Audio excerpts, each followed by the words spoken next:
ಸಂಕ್ಷಿಪ್ತ ಶ್ರೀ ಸಾಯಿ ಸಚರಿತೆ 45ನೇ ಅಧ್ಯಾಯ. ಶ್ರೀ ಗುರುಭ್ಯೋ ನಮಃ.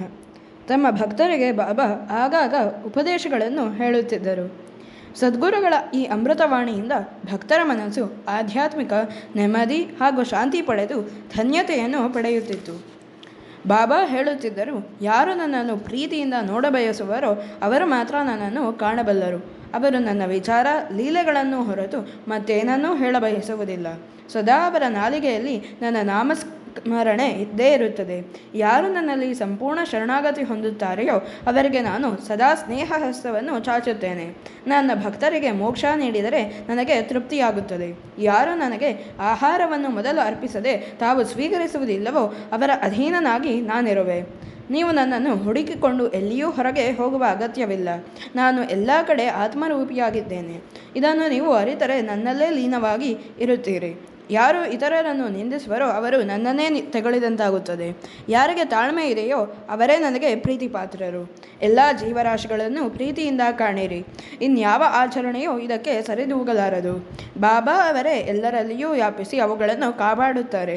ಯಾರು ಸದ್ಗುರುಗಳ ಕೀರ್ತಿ ಹಾಗೂ ಲೀಲೆಗಳನ್ನು ಶ್ರದ್ಧೆ ಹಾಗೂ ಭಕ್ತಿಗಳಿಂದ ಹಾಡುವರೋ ಆಲಿಸುವರೋ ಅಂತಹ ಸಜ್ಜನರು ನಿಜವಾಗಿಯೂ ಸಾಯಿ ಅವರಲ್ಲಿ ಐಕ್ಯರಾಗುತ್ತಾರೆ.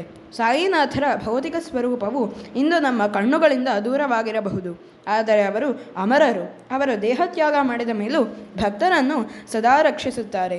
ಬಾಬಾ ಅವರ ಸಮಕಾಲೀನರೇ ಧನ್ಯರು. ಸದಾ ಪ್ರಾಪಂಚಿಕ ವಸ್ತುಗಳ ಕಡೆ ಗಮನ ನೀಡಿ ಇಂದ್ರಿಯಗಳಿಗೆ ದಾಸರಾಗುವವರು ದುರದೃಷ್ಟವಂತರೆಂದೇ ಹೇಳಬಹುದು. ಏಕೆಂದರೆ ಅವರು ಬಾಬಾ ಅವರಂತಹ ಪರಮಾತ್ಮ ಸ್ವರೂಪಿಗಳನ್ನು ಸೇವಿಸದೆ ವಂಚಿತರಾಗುತ್ತಾರೆ. ಕಾಯ ವಾಚ ಮನಸ ನಾವೆಲ್ಲರೂ ಪರಿಶುದ್ಧರಾಗಿರಬೇಕು. ನಮಗೆ ಗುರುಗಳ ವಿನ ಜೀವನದಲ್ಲಿ ಸಾರ್ಥಕತೆಯ ಹಾದಿ ತೋರಿಸುವರು ಯಾರೂ ಇಲ್ಲ. ನಮ್ಮ ಹಾದಿಯನ್ನು ಗುರುಕೃಪೆಯಿಂದ ನಾವೇ ಹುಡುಕಬೇಕು. ಯಾವುದು ನಿತ್ಯ ಯಾವುದು ಅನಿತ್ಯ ಎಂಬುದನ್ನು ತಿಳಿದು ಪ್ರಾಪಂಚಿಕ ಸುಖಗಳನ್ನು ಆದಷ್ಟೂ ತ್ಯಾಗ ಮಾಡಿ ಬದುಕಿನ ಸಾರ್ಥಕತೆ ಎಂದರೆ ಮೋಕ್ಷದ ಹಾದಿಯತ್ತ ನಾವು ಸಾಗಬೇಕು. ನಾವು ಪರರಿಗೆ ಅಧೀನರಾಗುವ ಮುನ್ನ ನಮ್ಮಲ್ಲಿ ನಮಗೆ ಪೂರ್ಣ ವಿಶ್ವಾಸವಿರಬೇಕು. ನಶ್ವರವಾದ ಆದರೆ ಸತ್ಯವಾದ ಈ ಜಗತ್ತಿನಲ್ಲಿ ವಿಷಯ ಸುಖಗಳು ಬಯಕೆಗಳು ನಮ್ಮನ್ನು ಆವರಿಸದೇ ಇರುವಂತೆ ಎಚ್ಚರಿಕೆ ಇರಬೇಕು. ಇದರಿಂದ ವೈರಾಗ್ಯ ಮೂಡುತ್ತದೆ. ಶ್ರೀ ಗುರುಗಳ ನಾಮಸ್ಮರಣೆ ಹಾಗೂ ಧ್ಯಾನದಿಂದ ನಮಗೆ ನಿತ್ಯವಾದ ಆನಂದ ಉಂಟಾಗುತ್ತದೆ. ಈ ಬಗ್ಗೆ ಒಂದು ಪ್ರಸಂಗ ಹೀಗಿದೆ. ಕಾಕಾ ದೀಕ್ಷಿತರು ಶ್ರೀ ಏಕನಾಥ ಭಾಗವತವನ್ನು ಶ್ಯಾಮ ಅವರ ಮುಂದೆ ಪಾರಾಯಣ ಮಾಡುತ್ತಿದ್ದರು. ಅದು ನವನಾಥರ ಮಹಿಮೆ ಹಾಗೂ ಉಪದೇಶ ಪ್ರಸಂಗವಾಗಿತ್ತು. 11ನೇ ಸ್ಕಂಧದ 2ನೇ ಅಧ್ಯಾಯದಲ್ಲಿ ನವನಾಥರೆನಿಸಿದ ಕವಿ, ಹರಿ, ಅಂತರಿಕ್ಷ, ಪ್ರಬುದ್ಧ, ಪಿಪ್ಪಲಾಯನ, ಅವಿರ್ಹೋತ್ರ, ದ್ರುಮಿಲ, ಚಮಸ, ಕರಭಾಜನರು ರಾಜರ್ಷಿ ಜನಕನಿಗೆ ಆಧ್ಯಾತ್ಮ ರಹಸ್ಯವನ್ನು ಬೋಧಿಸಿದರು. ಕವಿಯು ಭಾಗವತ ಧರ್ಮವನ್ನು ಹೇಳಿದ್ದಾನೆ. ಹರಿಯು ಭಕ್ತರ ಗುಣಗಳನ್ನು ವಿವರಿಸಿದ್ದಾನೆ. ಅಂತರಿಕ್ಷನು ಮಾಯೆಯ ಬಗ್ಗೆ ಹೇಳಿದ್ದಾನೆ. ಪ್ರಬುದ್ಧನು ಮಾಯೆಯನ್ನು ಹೇಗೆ ದಾಟುವುದು ಎಂಬ ಬಗ್ಗೆಯೂ, ಪಿಪ್ಪಲಾಯನು ಪರಬ್ರಹ್ಮದ ಬಗ್ಗೆಯೂ ಉಪದೇಶ ನೀಡಿದ್ದಾರೆ. ಅವಿರ್ಹೋತ್ರನು ಕರ್ಮದ ಬಗ್ಗೆ ವಿವರಣೆ ನೀಡಲು, ದ್ರುಮಿಲನು ಪರಮಾತ್ಮನ ಅವತಾರ ಹಾಗೂ ಲೀಲಾವಿಲಾಸಗಳನ್ನು ಬಣ್ಣಿಸಿದ್ದನು. ಚಮಸನು ನಾಸ್ತಿಕನು ದೇಹತ್ಯಾಗದ ನಂತರ ಏನನ್ನು ಅನುಭವಿಸುವನು ಎಂಬ ಬಗ್ಗೆ ಹೇಳಿದ್ದಾನೆ. ಕರಭಾಜನನು ಚತುರ್ಯುಗಗಳಲ್ಲಿಯೂ ಪರಮಾತ್ಮನನ್ನು ಹೇಗೆ ಆರಾಧಿಸಬೇಕು ಎಂಬ ಬಗ್ಗೆ ಹೇಳಿ ಈ ಕಲಿಯುಗದಲ್ಲಿ ಶ್ರೀಹರಿಯ ನಾಮಸ್ಮರಣೆ ಒಂದೇ ಮೋಕ್ಷ ಸಾಧನ ಎಂದು ಉಪದೇಶಿಸಿದ್ದಾರೆ. ಭಾಗವತದ ಈ ಪ್ರಸಂಗದ ಪಾರಾಯಣ ಮುಗಿದಾಗ ಕಾಕಾ ದೀಕ್ಷಿತರು ಶ್ಯಾಮ ಅವರನ್ನು ಕುರಿತು, ಈ ನವನಾಥರ ವಿವರಣೆ ಎಷ್ಟು ಚೆನ್ನಾಗಿದೆ, ಆದರೆ ಅವುಗಳನ್ನು ಅನುಷ್ಠಾನ ಮಾಡುವುದು ಎಷ್ಟು ಕಷ್ಟಕರ. ನವನಾಥರೇನು ಆಜನ್ಮ ಯೋಗಿಗಳು. ಸಾಮಾನ್ಯರಾದ ನಮಗೆ ಇಂತಹ ಶುದ್ಧ ಭಕ್ತಿ ಸಾಧ್ಯವೇ? ನಮಗೆಲ್ಲಿ ಮುಕ್ತಿ ದೊರೆತೀತು ಎಂಬ ನಿರಾಶಾಭಾವನೆ ವ್ಯಕ್ತಪಡಿಸಿದರು. ಶ್ಯಾಮ ಅವರಿಗೆ ಇದು ಸರಿತೋರಲಿಲ್ಲ. ಬಾಬಾ ಅವರಂತಹ ಸಮರ್ಥ ಸದ್ಗುರು ನಮಗೆ ದೊರೆತಿರುವಾಗ ನಾವೇಕೆ ಹೀಗೆನ್ನಬೇಕು? ಅವರಲ್ಲಿ ಭಕ್ತಿ ಇದ್ದರೆ ನಾವು ಅಶಾಂತಿಯಿಂದ ಪರಿತಪಿಸುವ ಅಗತ್ಯವಿಲ್ಲ. ಬಾಬಾ ಅವರೇ ನಮ್ಮ ಗುರು. ಶ್ರೀ ಹರಿನಾಮ ಸ್ಮರಣೆಯೊಂದೇ ಮೋಕ್ಷ ಸಾಧನ, ಚಿಂತಿಸಬೇಡ ಎಂದರು. ಕಾಕಾ ಸಾಹೇಬರಿಗೆ ಈ ವಿವರಣೆಯಿಂದ ತೃಪ್ತಿಯಾಗಲಿಲ್ಲ. ಆ ದಿನವೆಲ್ಲ ಪರಿಪೂರ್ಣ ಭಕ್ತಿ ಹೇಗೆ ಎಂಬ ಬಗ್ಗೆ ಚಿಂತಿಸತೊಡಗಿದರು. ಮರುದಿನ ಬೆಳಗ್ಗೆ ಒಂದು ಪವಾಡ ಸದೃಶ ಘಟನೆ ನಡೆಯಿತು. ಶ್ಯಾಮ ಅವರ ಬಳಿ ಆನಂದರಾವ್ ಫಾಕಡೆ ಎಂಬ ಗೃಹಸ್ಥರು ಬಂದಾಗ ಭಾಗವತ ಪಾರಾಯಣ ನಡೆದಿತು. ಪಾಖಡೆ ಅವರು ಶ್ಯಾಮ ಅವರ ಕಿವಿಯಲ್ಲಿ ರಹಸ್ಯವಾಗಿ ತಮಗಾದ ಸ್ವಪ್ನದ ಅನುಭವವೊಂದನ್ನು ಹೇಳುತ್ತಿದ್ದರು. ಕಾಕಾ ಸಾಹೇಬರು ಅದೇನೆಂದು ಕೇಳಿದಾಗ, ನಿನ್ನೆ ನೀವು ಒಂದು ಸಂದೇಹ ವ್ಯಕ್ತಪಡಿಸಿದ್ದರಲ್ಲ, ಅದಕ್ಕೆ ವಿವರಣೆ ಇಲ್ಲಿದೆ. ಗುರುಪಾದಗಳಿಗೆ ವಂದಿಸುವುದು ಹಾಗೂ ನಿರ್ಮಲವಾದ ಭಕ್ತಿ ಇಷ್ಟೇ ಈ ಕಾಲಕ್ಕೆ ಸಾಕು ಮೋಕ್ಷ ಸಾಧನೆಗೆ ಎಂಬುದೇ ಇದರ ಅರ್ಥ.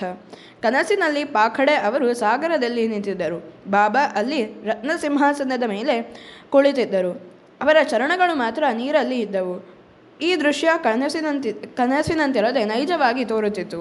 ಅಲ್ಲಿ ಆಗ ಇದ್ದ ಶ್ಯಾಮ ಅವರು, ಬಾಬಾ ಅವರ ಚರಣಗಳಿಗೆ ನಮಸ್ಕರಿಸು ಎಂದರು.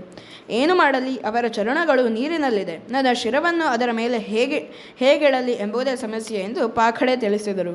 ಶ್ಯಾಮ ಅವರು, ಗುರುದೇವ, ನೀರಿನಲ್ಲಿ ಇರುವ ನಿಮ್ಮ ಚರಣ ಕಮಲವನ್ನು ಮೇಲೆ ಇಡಬಾರದೆ ಎಂದು ಪ್ರಾರ್ಥಿಸಿದರು. ಬಾಬಾ ಆಗ ತಮ್ಮ ಪಾದಗಳನ್ನು ಮೇಲಕ್ಕೆತ್ತಿದರು.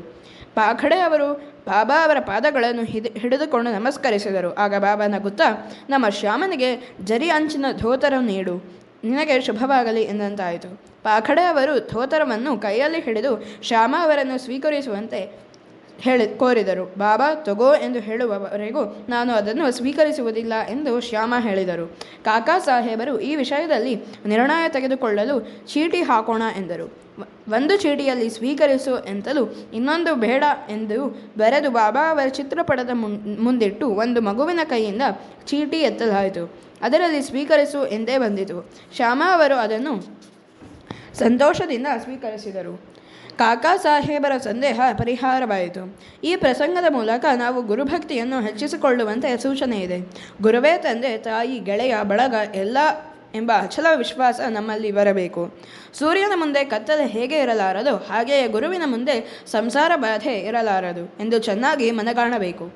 ಬಾಬಾ ಅನೇಕ ಬಾರಿ ಹೇಳುತ್ತಿದ್ದರು, ಯಾವುದು ನಮ್ಮದೋ ಅದು ನಮ್ಮ ಬಳಿ ಇರುತ್ತದೆ, ಇತರರ ಬಳಿಯೇ ಇರುತ್ತದೆ.